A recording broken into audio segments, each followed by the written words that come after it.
Danas radimo prihranu za biljke za koju mnogo ljudi ne zna.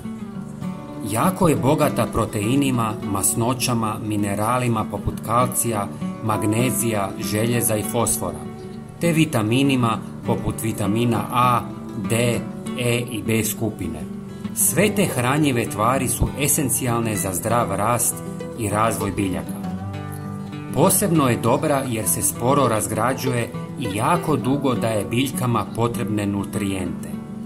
Također poboljšava strukturu tla, potiče rast korijenja i povećava sposobnost tla da zadržava vlagu.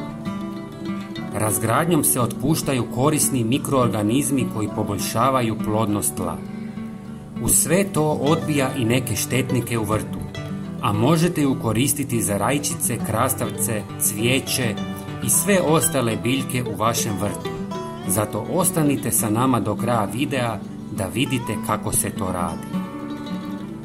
Uzmite obično jaje koje koristite u kućanstvu i razbijte gornji dio.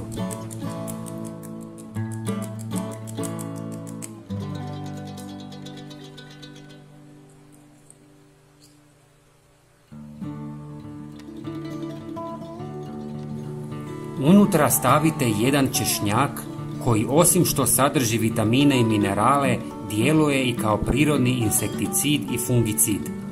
Dodavanjem češnjaka u tlo pruža se dodatna organska tvar i hranjive tvari koje poboljšavaju plodnost tla i potiču zdrav rast biljaka. Jaje okrenite na drugu stranu i zakopajte ga u zemlju pored korijena i ono će danima hraniti vašu biljku. Ali to nije sve. Ljuska jajeta će se sporo razgrađivati i hraniti biljku kalcijem jako dugo. Na kraju zalijte biljku i to bi bilo to. Vaša biljka će bujati kao nikad prije. Dragi prijatelji, ako vam je video bio zanimljiv, pretplatite se na naš kanal i podijelite ovaj video sa prijateljima. Hvala vam puno. Pozdrav!